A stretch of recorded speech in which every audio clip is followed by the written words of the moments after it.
Estás en el Tren de la Vida, un programa de Radio Crash de Gijón, que suena en el 105 de la FM y en su página de internet. Ahora dejamos el vagón reservado a las estrellas del rock, hoy que estaba ocupado por Kevin Ayers, y nos vamos al vagón de psicología, que tiene un cartel en la puerta que dice "Nadie sabe más que todos juntos", y donde damos charlas, comentarios o atendemos algún caso que nos ha presentado algún oyente. Hoy tenemos aquí, hoy no vamos a hablar de psicología, ni de ningún caso, porque tenemos aquí un invitado que es un eminente sociólogo de Gijón que, en fin, nos quiere hablar de su libro. Pero primero alguien puede decir, bueno, ¿cuál es la diferencia entre hacer un programa de psicología o uno de sociología o una charla? ¿Cuál es la diferencia? Pues mira, pues alguien dijo que la sociología pues miraba a la gente desde arriba, ¿no? A vista de águila, y estudiaba los movimientos de los grupos, mientras que la psicología pues bajaba a la tierra y estudiaba a los comportamientos individuales de cada persona, ¿no? Bueno, sea como sea, tenemos aquí a Alfredo Arroyo Panadero, que muy amablemente se ha brindado a hablar de un libro que ha escrito. Hola, Alfredo. Hola, buenas noches, Pablo. Hola, buenas noches. Bueno, pues mira, te agradezco que hayas montado en mi tren mágico para aportar algunas cosas que seguro nos interesan a todos los oyentes. Bien, ¿cómo se titula tu libro y de qué va? Bueno, el libro se titula Anticipia, es un nombre, se titula, el nombre completo, el título completo es Anticipia, la nueva transición española. Sé que es un libro que puede retrotraernos a otros libros con títulos parecidos que se están publicando recientemente, sin embargo este es un poco anterior a todos los demás. Y es un poco, si cabe, tiene una parte descriptiva, una parte retrospectiva respecto de cuáles han sido los derroteros por los que ha transitado España y los españoles hasta llegar al punto en que nos encontramos. Justo en los instantes breves a lo acontecido en el año 2008, nos encontrábamos ante una estructura social, una estructura que tenía su superestructura cultural y política, unas formas de producir, unas formas de convivencias determinadas que el libro también trata de describir y profundizar. Pero si cabe, la diferencia con otros textos es que esta vez lo hace un poco, como vienes a decir antes, aunque sea un libro sociológico, es un ensayo sociológico, pero lo hace desde una perspectiva un poco más cercana, un poco más del ciudadano de a pie, hasta el punto de que trata de profundizar pues en cuáles serían pues lo que han sido los defectos, los grandes fallos o los grandes defectos endémicos de los españoles de a pie, sí, que nos han podido llevar hasta la situación en la que nos encontramos actualmente a partir del año 2008. O sea que por lo que me dices, partes un poco casi de la transición y de las costumbres que había por allí. Incluso antes, de una manera muy rápida, pero bastante, si cabe, significativa, pues describe una España que viene a durar pues desde la propia Reconquista en la instalación en España del Estado moderno por los propios reyes católicos. Se viene a configurar una España que sufre sus transformaciones justamente casi unos 500 años después, 500 años después, con ese proceso que llamamos de transición política, pero que es también una transición cultural, una transición demográfica, una transición económica, aunque solo lo más común es centrarnos en la transición institucional, en la transición jurídico-política, pero es una transición mucho más amplia que da lugar a unas estructuras. Unas estructuras que permanecen vigentes hasta el año 2008, a partir de las cuales comienza el colapso de dichas estructuras. Entonces, viene a definir muy bien... O sea, que tú dices que el colapso de las estructuras viene más o menos en el 2008. A partir del... no es el hito concreto, ningún colapso de ninguna estructura. Se sucede de la noche a la mañana. Digamos que ha sido el comienzo, el pistoletazo de salida. Además, son unos cambios estructurales que abarcan todo el espectro económico, social y político. Diríamos que incluso las formas de convivencia más inmediatas se ven alteradas. Entonces, lo que hemos hecho es hacer una descripción de cuál ha sido esa estructura social hasta el momento en que en el año 2008 comienza, y cuáles son las contradicciones internas al propio sistema que hacen que a partir de 2008 comience el colapso. Y cuando dices el sistema, ¿te refieres al sistema español o al sistema mundial? Sí, el sistema español y también el sistema asturiano, pero claro, obviamente hablamos de todo un continuo global, un continuo mundial, un continuo europeo, un continuo español sobre todo y un continuo asturiano. De hecho, es verdad que a veces centramos algunos detalles en la historia específica de Asturias, pero es que realmente no ha seguido unos derroteros que puedan separarse mucho de lo que ha sido la historia. No ocurre como en otras comunidades autónomas, que sí ha habido otros derroteros, sí que hay acontecimientos muy específicos de Asturias que datan de esa visión, de esa idiosincrasia en relación a las revoluciones asturianas, concretamente a la del 34 y a la del 59, 61 y 62, pero centrado también en España. Y a partir de ahí hacemos una proyección también de cuáles creemos nosotros que van a ser las posibles, los riesgos y las ventajas que puedan traer el modelo posterior, el modelo que suceda a este momento de tránsito, a esta crisis, pero que no es más que una crisis de transición de un modelo hacia otro. Otra cosa es el modelo que esté por llegar, que sería lo discutible. ¿Tú crees que de alguna manera va a haber un cambio muy profundo del sistema que tal como lo conocemos, el sistema, diríamos, capitalista, de producción, como sea? Vamos a ver, pero... ¿Qué tipo de cambios puede haber? Dime.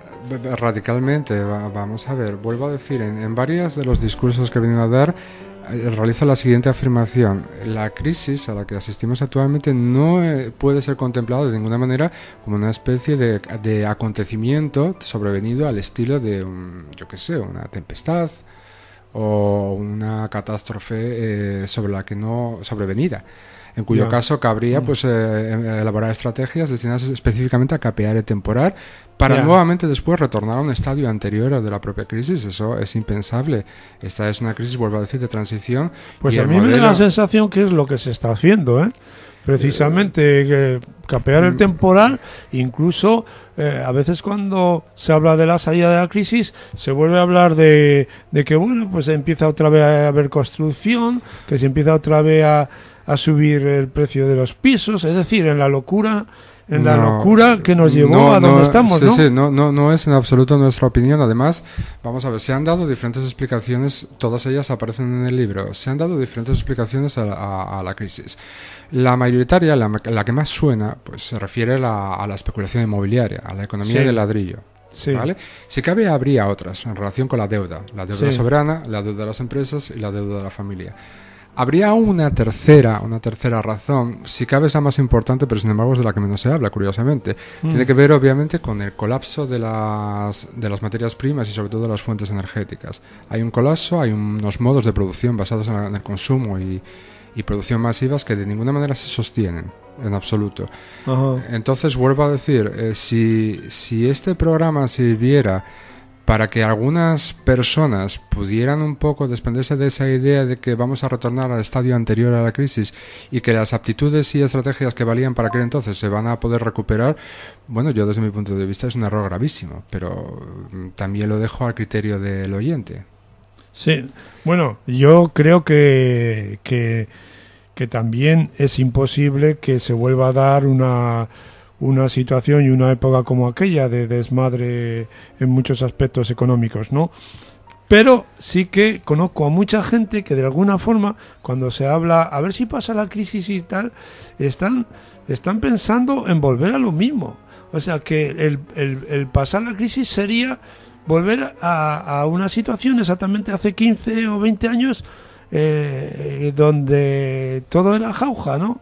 Creo que es la idea que tiene mucha gente. Y bueno, yo también pienso que están equivocados.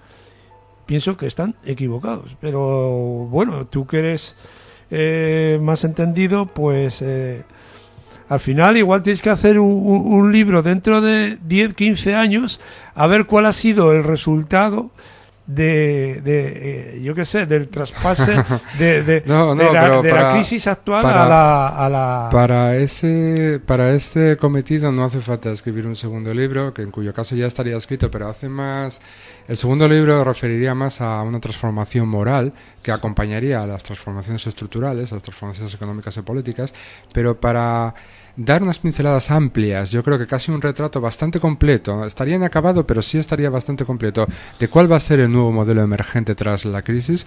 Basta con leer el libro que estoy ahora mismo anunciando, que por cierto, se me ha olvidado darte las gracias por esta oportunidad de promocionar el libro.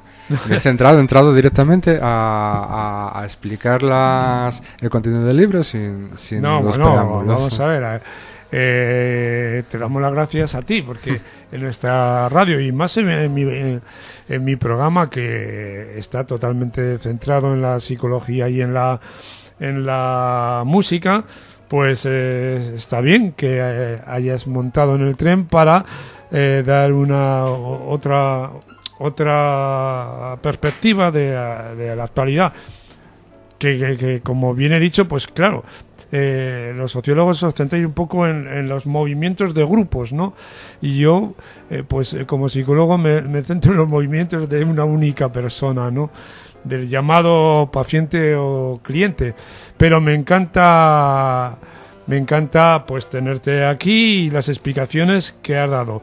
Además, aprovecho para comunicar que en la personalidad de cada uno, pues es como que tuviera tres patas, ¿no?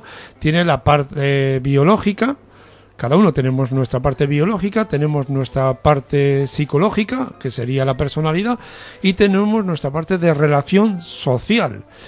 Luego, la sociedad es la que determina una de nuestras patas para sentirnos equilibrados y desarrollar nuestra vida.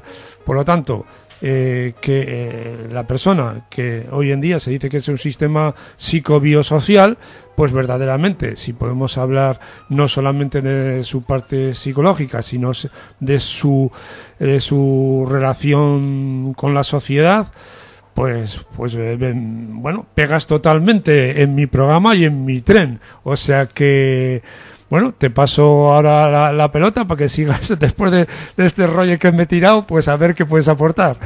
Bueno, vamos a ver. Antes te decía que el libro indagaba en algunos males endémicos de los españoles, y vuelvo a decirte, males endémicos que de alguna manera vendrían a imputar responsabilidades a todos y cada uno de los españoles que de una manera agregada hemos generalizado determinados comportamientos, y eso solo ha sido posible evocando ciertas motivaciones que claramente son psicológicas. De cualquier forma, de todas maneras, toda motivación, incluso toda necesidad que tenga ese componente de agregación colectiva pasa a ser una motivación psicológica, sociológica, o una necesidad social. Al fin y al cabo es lo mismo que tú decías. Hay todo un continuo en el constructo de la personalidad entre la parte social, la parte psicológica y la parte biológica. Con lo cual, pero sí que, cuando se habla de las causas o mejor dicho, de las culpas, de los culpables de la crisis, es verdad que constantemente se echa la culpa al sector financiero, que la tiene, por supuesto, no lo vamos a negar, y a la ambición de numerosos especuladores que jugaron con los activos financieros de diferentes empresas, de diferentes entidades, a los constructores, etcétera, etcétera, etcétera. Y todo eso es real, por lo tanto el libro de ninguna manera pretende indagar en cuáles han sido las razones por las cuales determinadas personas desean enriquecerse, porque si cabe tampoco hay mucho que indagar al respecto. El que uno quiera acaparar para sí riqueza sin dejar nada a los demás, y cuanto más rápido mejor, eso tiene poca explicación, si cabe, a pesar de que la mayoría de los tratados se centran en ese punto.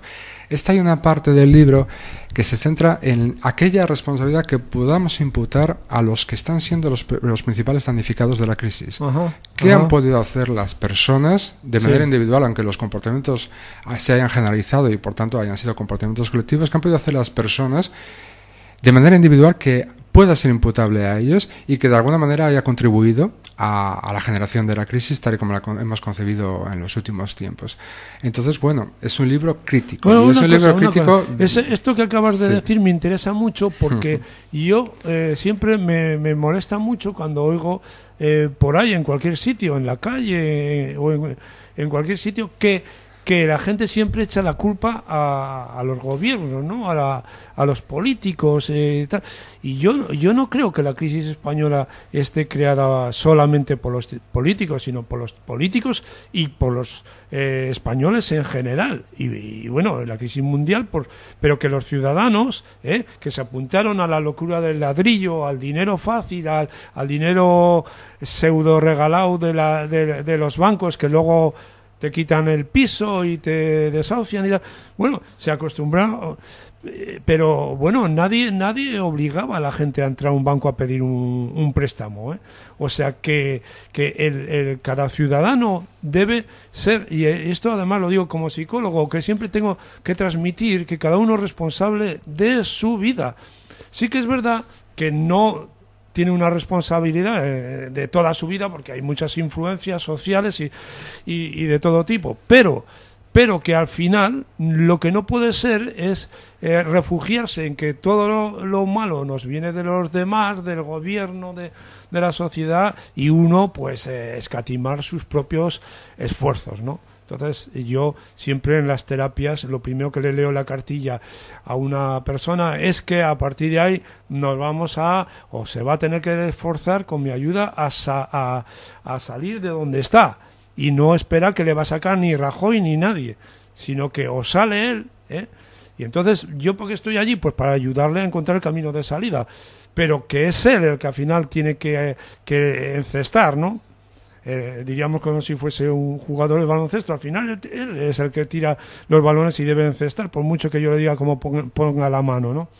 Bueno, pues eso es un poco que lo has planteado, y quiero que me digas un poco cómo tú das una respuesta en qué grado cada ciudadano está implicado en la llegada o en la causa de la crisis. Bueno, pues como has dicho tú, han aceptado determinados comportamientos porque se ha evocado, como diría Maslow, a la autoestima, o como diría Gregorio VII, a la vanidad. Ahora, evocar a la vanidad en España no es lo mismo, y esta es la hipótesis que yo lanzo en el libro, no es lo mismo que evocar a la vanidad y por lo tanto instar a un comportamiento absolutamente irracional que en Alemania. Buena parte de los comportamientos que han tenido lugar, insisto, de manera muy generalizada, que nos ha llevado a la crisis, eran absolutamente irracionales y eran el producto de esa evocación a la vanidad. Pero hay unas diferencias, insisto, entre la evocación a la vanidad en España y la evocación a la vanidad en Alemania. Y es porque hay un arraigo de una serie de ideas absolutamente irracionales que no pueden ser contrastadas de ninguna manera, bajo ninguna reflexión mínimamente profunda, mínimamente seria, y que sin embargo son aceptadas de manera reflexiva por todos los españoles. Hay una serie de ideas que han manejado o que han instrumentalizado muy bien las entidades bancarias y las promotoras constructoras, y que de alguna manera han servido para que esos comportamientos totalmente irreflexivos, totalmente, diríamos, descabellados, adquirieran la imagen de sensatez. Ya, muy bien. Insto al lector a que lea cuáles son esas ideas irracionales. Algunas las arrastramos desde tiempos casi desde muy muy ancestrales, desde hace cientos de años, que tienen un fuerte arraigo en el ideario español, en el componente, en el subconsciente colectivo de los españoles, y que de alguna manera han subyacido a la crisis económica. Obviamente no son ni de lejos las causas todas las causas de la crisis, hay muchas más, pero sí que han hecho una contribución nada desdeñable a la crisis. Oye, ¿tú cómo crees que va a ser, por ejemplo, España dentro de 15 años? ¿Cómo creo o cómo quiero? Sí, porque todavía estamos a tiempo de hacer muchas cosas.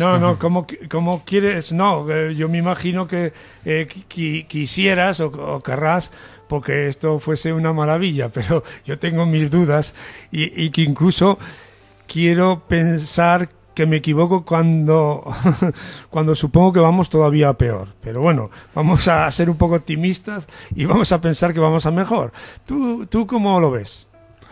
Bueno, yo creo que no, por muy racional que aparentemente parezca desde muchos tratados económicos, no es en absoluto racional que cualquier producto elaborado a 10.000 kilómetros de distancia pueda resultar más barato, salvo que se den unas condiciones muy concretas, muy artificiales en todo caso, y en absolutamente rentables, que cualquier producto realizado a 1.000 kilómetros de distancia pueda ser consumido, y encima con garantías de consumo, un año después de su producción en otro lugar, completamente apartado, y encima de manera más rentable. Entonces yo espero que las sociedades produzcan buena parte al menos de lo que ellas mismas necesitan. Ajá. Sí, que con eso quiero hablar de una autarquía económica, que en absoluto. Ajá. Simplemente es descabellado. Vale, eso solo se sostiene porque hay un cierto control sobre la demanda, y ese control sobre la demanda tiene que ver con esa evocación constante de ese componente irracional. Por ejemplo, vamos a hablar, la idea de todas las temporadas cambiar el armario, pues sostiene las economías asiáticas. Si cada persona simplemente en el momento en que se queda sin un abrigo tiene la necesidad de abrigarse, tiene la necesidad de adquirir el bien o el producto para cubrir esa necesidad concreta, lo hiciera en un momento dado, en el momento exacto en que lo necesita, este tipo de economías capitalistas tan especulativas y que, entre otras males, han tenido como consecuencia la deslocalización de determinadas producciones, pues desaparecería, por poner un ejemplo. Ya. ¿Vale? También lo normal es que buena parte de lo que produzca cada persona, incluso se tendería, desde mi punto de vista, y sería lo más deseable, a la autonomía energética, a la autonomía, o a que buena parte de lo que se produce, incluso en referente a la energía consumida, lo produjera el propio consumidor. Ajá. Ya en determinados textos catalanes se habla de pro-consumidores, es decir, personas que buena parte de lo que consumen es producidos por ellos mismos.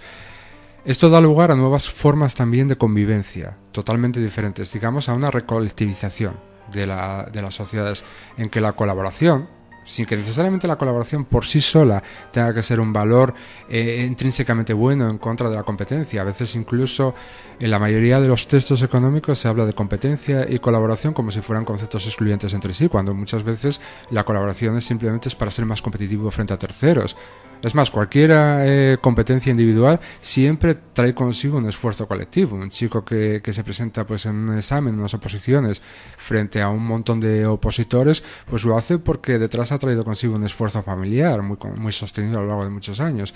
Entonces no considero que sean conceptos excluyentes, pero yo creo que sí van a existir nuevas formas de colaboración. Ajá. Y nuevas formas de colaboración entre grupos, que va a haber y sobre todo considero que va a haber una recuperación de las economías, que eso tiene su parte buena y su parte mala, porque hablamos de unas economías informales muy localizadas, quiero decir, un rebrote de los poderes locales que de alguna manera facilita la convivencia entre personas, pero también puede dar lugar, y sería una cosa más larga de explicar, y que en todo caso lo hago en el propio libro, a la emergencia de ciertos caciquismos. Oye, una cosa, que no tenemos más tiempo, claro, pero yo creo que te has explicado muy bien, y me da la sensación de que tu libro es muy, muy, muy interesante, y yo seré de los primeros que lo voy a leer porque me parece que en fin,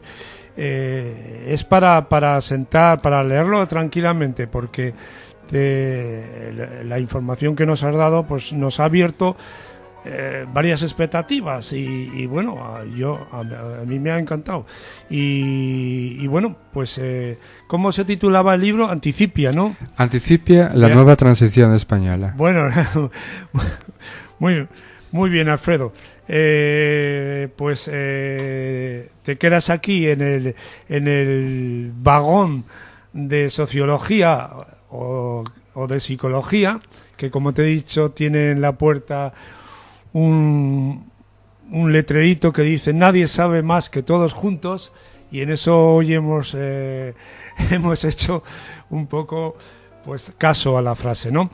Bien, pues yo para ir acabando el programa me voy al siguiente vagón y digo